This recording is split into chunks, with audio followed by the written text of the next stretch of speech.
കുച്ച് കുച്ച് ഹോത്താ ഹേ എന്ന് പറയുന്ന ഒരു സിനിമയിലേക്ക് കരൺ ജോഹർ എങ്ങനെ ലാൻഡ് ചെയ്തു എന്നും അതുപോലെ തന്നെ അതിലെ ആർട്ടിസ്റ്റുകളൊക്കെ എങ്ങനെ കൺവിൻസ് ചെയ്യിപ്പിച്ചു എന്നൊക്കെ നമ്മളൊരു എപ്പിസോഡിൽ ചർച്ച ചെയ്തിരുന്നു.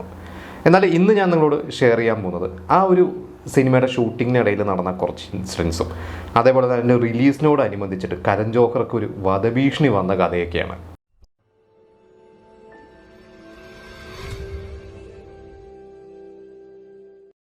1998 ദീപാവലിക്കാണ് കുച്ച് കുച്ച് ഹോത്താ ഹേ റിലീസായത്. ഇപ്പോൾ നമ്മൾ മറ്റൊരു ദീപാവലി സീസണിലാണ് നിൽക്കുന്നത്. അപ്പോൾ 27 വർഷമായി കുച്ച് കുച്ച് ഹോത്താ ഹേ റിലീസായിട്ട്.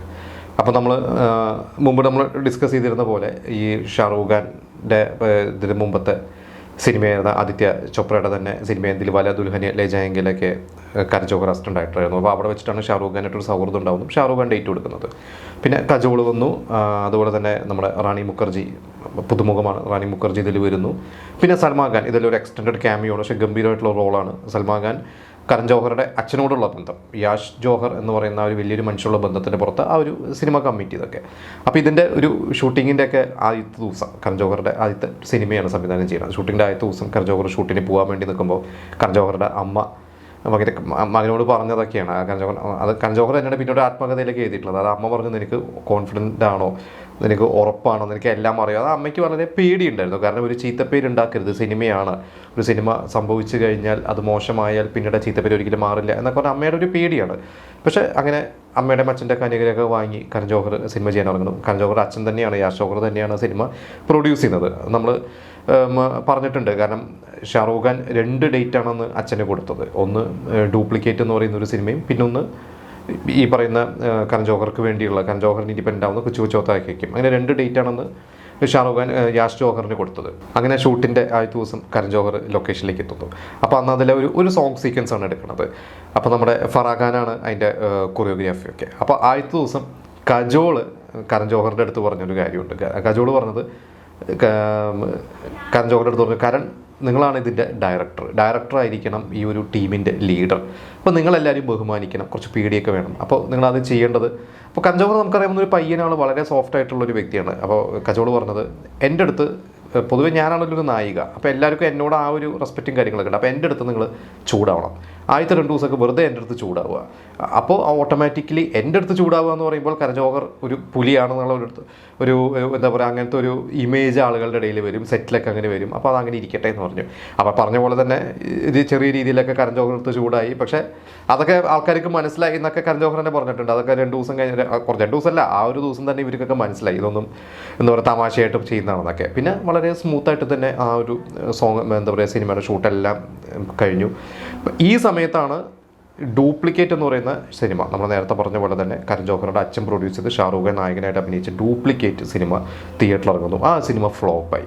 അപ്പോൾ ഇത് ഫ്ലോപ്പായത് കുച്ച് കുച്ച് ഹോത്താ ഹേയെ ബാധിച്ചു എന്നുള്ളതാണ്. കാരണം കുച്ച് കുച്ച് ഹോത്താ ഹേ ഡിസ്ട്രിബ്യൂട്ട് ചെയ്യാം എന്ന് ഏറ്റിരുന്ന പല ഡിസ്ട്രിബ്യൂട്ടേഴ്സും ആ ഒരു സിനിമ അതൊന്ന് പിന്മാറി. അവർക്കത് ഡിസ്ട്രിബ്യൂട്ട് ചെയ്യാൻ താല്പര്യം. നമുക്കറിയാം ഒരു സിനിമ ഫ്ലോപ്പായാൽ ഒരു നായകൻ്റെ താരമൂല്യത്തിന് എത്രത്തോളം അത് ബാധിക്കുമെന്നുള്ളത് നമുക്കറിയാം. അപ്പോൾ നമ്മുടെ യാഷ് ചോപ്ര, നമ്മുടെ ആദിത്യ ചോപ്രയുടെ അച്ഛനും കരൺ ജോഹർ ഇവരുടെയൊക്കെ യാഷ് ജോഹറിൻ്റെയൊക്കെ ഫാമിലി സുഹൃത്തുക്കൾ, അദ്ദേഹം പറഞ്ഞു ഞാൻ ഡിസ്ട്രിബ്യൂട്ട് ചെയ്തോളാം എന്ന് പറഞ്ഞാൽ അദ്ദേഹം അതിൽ കുറേ ഏരിയ എനിക്കൊരു ഓവർസീസും ഒക്കെ അദ്ദേഹം തന്നെയാണ് ഏറ്റെടുത്തത്. അങ്ങനെ അദ്ദേഹം പറഞ്ഞു ഞാൻ ഡിസ്ട്രിബ്യൂട്ട് ചെയ്തോളാം എന്ന് പറഞ്ഞ് അങ്ങനെ ആ പടം എല്ലാം തീർത്ത് 14 കോടി രൂപയാണ് അന്ന് ആ ഒരു സിനിമയുടെ ബഡ്ജറ്റ്. അന്ന് ആ ഒരു സിനിമയ്ക്ക് അത്യാവശ്യം ഒരു ബഡ്ജറ്റ് തന്നെയാണത്. പിന്നെ ഇവരോടുള്ള ബന്ധത്തിൻ്റെ പുറത്തൊക്കെ പല ഒരു റെമ്യൂണറേഷനൊക്കെ അഡ്ജസ്റ്റ് ചെയ്തിട്ടൊക്കെ തന്നെയാണ് അത് ചെയ്തിട്ടുള്ളത്. ഈ സിനിമ ഒരു സ്പെഷ്യൽ പ്രിവ്യൂ അന്ന് ഇവർ പ്ലാൻ ചെയ്യുന്നു. അങ്ങനെ ഒരു പ്രിവ്യൂ പ്ലാൻ ചെയ്യുന്നത് പ്രിവ്യൂവിൻ്റെ തലേ ദിവസമാണ് കരൺ ജോഹർക്ക് ഒരു ഫോൺ കോൾ വരുന്നതും. അത് കരൺ ജോഹറുടെ അമ്മയാണ് ആ ഫോൺ കോൾ അറ്റൻഡ് ചെയ്തത്. അതായത് ഇത് വിളിച്ചിട്ട് പറഞ്ഞത് ഈ സിനിമ റിലീസ് ചെയ്യരുത്.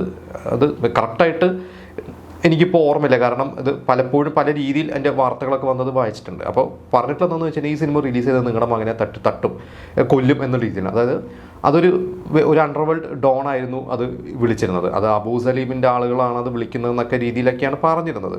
അപ്പോൾ അതേ ദിവസം തന്നെ ബഡേ മിയൻ ചോട്ടെ മിയൻ എന്ന് പറഞ്ഞ് ഗോവിന്ദയും അമിതാഭ് ബച്ചനും അഭിനയിക്കുന്ന ഒരു സിനിമയും അതേ ദിവസം റിലീസ് പ്ലാൻ ചെയ്തിട്ടുണ്ട്. ഈ പറഞ്ഞ 98 ദീപാവലിക്ക് അതേ വെള്ളിയാഴ്ച തന്നെ റിലീസ് പ്ലാൻ ചെയ്തിട്ടുണ്ട്. അപ്പോൾ 2 സിനിമകളാണ്. അപ്പോൾ ഈ ബഡേ മിയൻ ചോട്ടെ മിയൻ സിനിമയായിട്ട് കണക്ഷൻ എന്തെങ്കിലും ഈ പറഞ്ഞ വിളിച്ച ആളുകൾക്ക് ഉണ്ടോ, അതൊന്നും ഒരു തെളിവും കാര്യങ്ങളൊന്നുമില്ല. എന്തായാലും ഇങ്ങനൊരു ഭീഷണി വന്നു. അപ്പോൾ ഈ അച്ഛനും അമ്മയൊക്കെ പേടിച്ചു കരൺ ജോഹറുടെ. അപ്പോൾ ഇവർ പ്രിവ്യൂവിന് കരൺ ജോഹർ വരണ്ട എന്ന രീതിയിലേക്കാണ് നിന്നിരുന്നത്. പക്ഷേ കരൺ ജോഹർ ഭയങ്കര ആഗ്രഹമുണ്ട്, തൻ്റെ ആദ്യത്തെ സിനിമയാണ്, വലിയ സെലിബ്രിറ്റീസ് വരുന്നു ഒന്ന്. ഷമി കപൂർ എന്ന് പറയുന്ന വളരെ സീനിയർ ആയിട്ടുള്ള നടൻ, അദ്ദേഹം ഈ പ്രിവ്യൂ കാണാം എന്ന് ഏറ്റിട്ടുണ്ട്. കാരണം ഈ പറഞ്ഞ ഇദ്ദേഹത്തിൻ്റെ അച്ഛനോടുള്ള യാഷ് ജോഹറോടുള്ള ബന്ധത്തിൻ്റെ പുറത്താണ് ഇവരൊക്കെ വരുന്നത്. അപ്പോൾ ഇവരെല്ലാവരും വരുമെന്ന് പറയുമ്പോൾ കരൺ ജോഹർക്ക് പക്ഷേ വഴിയില്ല. അമ്മ പറഞ്ഞു റൂമിലകത്തിരുന്നാൽ മതി എന്ന് പറഞ്ഞാൽ ആ ഒരു പ്രിവ്യൂ തിയേറ്ററിൻ്റെ തന്നെ ഒരു മുറിക്കകത്തിരുന്നു. ആ സമയത്ത് ഷാറൂഖ് ഖാൻ വരുന്നു. ഷാറൂഖ് ഖാൻ എന്നിട്ട് ഷൂട്ട് ഈ പ്രിവ്യൂ തുടങ്ങുന്നതിന് മുമ്പ് കരൺ ജോഹറിനെ കൂട്ടിക്കൊണ്ടുവന്ന് ഇവരെല്ലാം ഇൻട്രൊഡ്യൂസ് ചെയ്ത ശേഷം വീണ്ടും അദ്ദേഹം മുറിക്കകത്ത് പോയി. പിന്നെ പ്രിവ്യൂ ഒക്കെ കഴിഞ്ഞ ശേഷമാണ് അദ്ദേഹം വന്നത്. പിന്നെ അത് റിലീസാവുകയാണ് വെള്ളിയാഴ്ച. അപ്പോൾ ഷാറൂഖ് ഖാൻ പറഞ്ഞു, നീ ഒന്നും കൂടി പേടിക്കേണ്ട, ആരും നിന്നൊന്നും ചെയ്യില്ല, ഞാനുണ്ട് കൂടെ എന്ന് പറഞ്ഞ് ഇവരൊക്കെ ധൈര്യം കൊടുത്തു. പ്രത്യേകിച്ച് ഷാറൂഖ് ഖാനൊക്കെ കരൺ ജോഹർക്ക് ധൈര്യം കൊടുത്തു. പിന്നെ ഇതിൻ്റെ റിലീസിന് മുമ്പ് പോലീസൊക്കെ പറഞ്ഞു നിങ്ങൾ ഇവിടെ നിൽക്കണ്ട എന്ന് പറഞ്ഞ് യാഷ് ജോഹറും ഭാര്യയും മകൻ കരൺ ജോഹറൊക്കെ ലണ്ടനിലേക്ക് പോയി. പിന്നെ അവർ ലണ്ടനിലാണ്. അപ്പോൾ ഇവർ ലണ്ടനിൽ ചെന്നിട്ട് റിലീസ് ദിവസം ലണ്ടനിലും ആ സിനിമ റിലീസായിട്ടുണ്ട്. അപ്പോൾ ഇവർ ലണ്ടനിലെ ഒരു സാധാരണ ഒരു ലോക്കൽ തിയേറ്ററിലെ സിനിമ കണ്ടു. പക്ഷേ അവിടുത്തെ റെസ്പോൺസ് അത്ര നല്ല റെസ്പോൺസ് അല്ലായിരുന്നു. അപ്പോൾ ഇവർക്കൊരു പേടി. അപ്പോൾ ഇവർ അത്ര ഹാപ്പി അല്ലാതെയാണ് അവർ രാത്രി വന്ന് കിടന്നുറങ്ങിയത്. അങ്ങനെ ഇവർക്ക് പിറ്റേ ദിവസം കോൾ വരണം. നമുക്കറിയാം അമേരിക്കൻ സമയം ഇന്ത്യൻ സമയം. അപ്പോൾ ഇന്ത്യയിൽ പടം ഇറങ്ങി ഒരു വൈകുന്നേരമൊക്കെ ആയപ്പോൾ പാതിരാത്രിയോ അതോ പുലർച്ചെ, അമേരിക്കയിലെ ഒരു പുലർച്ചയൊക്കെ ആയപ്പോഴാണ് ആദിത്യ ചോപ്ര കരൺ ജോഹറിനെ വിളിക്കുന്നത്. എന്നിട്ട് പറഞ്ഞു നിൻ്റെ പടം ഹിറ്റല്ല, അത് സൂപ്പർ ഹിറ്റും അല്ല, അത് ബ്ലോക്ക് ബസ്റ്റർ ആണെന്ന് പറഞ്ഞു. അപ്പോഴാണ് കരൺ ജോഹർക്ക് സന്തോഷമായത്. അങ്ങനെ കരൺ ജോഹർ അച്ഛനമ്മേനെയൊക്കെ വിളിച്ചുണർത്തിയിട്ട് ഇങ്ങനെ സന്തോഷം പങ്കുവെച്ചു. അപ്പോൾ ഏറ്റവും സന്തോഷമായത് കരൺ ജോഹറുടെ അച്ഛൻ തന്നെയാണ്. കാരണം അദ്ദേഹത്തിന് 1980 ദോസ്താന എന്ന് പറയുന്ന ഒരു സിനിമയ്ക്ക് ശേഷം 18 വർഷം അദ്ദേഹം ചെയ്ത സിനിമകളൊന്നും വിജയമല്ലായിരുന്നു. പിന്നെ അദ്ദേഹത്തിന് മറ്റു പല ബിസിനസ്സുകളൊക്കെ ഉള്ളതുകൊണ്ട് അദ്ദേഹം ജീവിച്ചു പോയിരുന്നു. അദ്ദേഹത്തിന് അങ്ങനെ ഫിനാൻഷ്യൽ ബുദ്ധിമുട്ടുണ്ട്. കാരണം അദ്ദേഹം സിനിമയോടുള്ള സ്നേഹം, കലയോടുള്ള സ്നേഹം, അദ്ദേഹം മറ്റ് ബിസിനസ്സിൽ നിന്ന് കിട്ടുന്ന പൈസയൊക്കെയാണ് ഇതിലോട്ട് ഇൻവെസ്റ്റ് ചെയ്തിരുന്നത്. അങ്ങനെ അദ്ദേഹത്തിൻ്റെ അവസാനത്തെ ഒരു അറ്റംപ്റ്റ് നിലയിൽ അദ്ദേഹം കുറേ പ്രോപ്പർട്ടിയൊക്കെ പണയം വെച്ചും കുറേ കടം മേടിച്ചൊക്കെയാണ് ഫണ്ട് അറേഞ്ച് ചെയ്താണ് അദ്ദേഹം ഈ ഒരു സിനിമയിലേക്ക് ഇൻവെസ്റ്റ് ചെയ്തത്. അങ്ങനെ ആ ഒരു സിനിമ വളരെ ഹിറ്റാന്ന് പറഞ്ഞു കഴിഞ്ഞപ്പോൾ അദ്ദേഹത്തിന് ഭയങ്കര സന്തോഷം. അതും സ്വന്തം മകൻ്റെ ആദ്യത്തെ സിനിമ.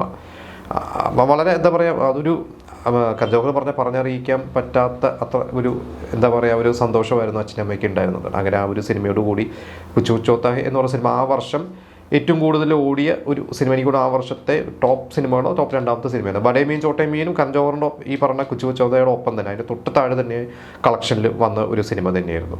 അവിടുന്ന് അങ്ങോട്ടാണ് കരൺ ജോഹർ എന്ന് പറയുന്ന ഒരു സംവിധായകൻ്റെ ഒരു യാത്ര ആരംഭിക്കുന്നത്.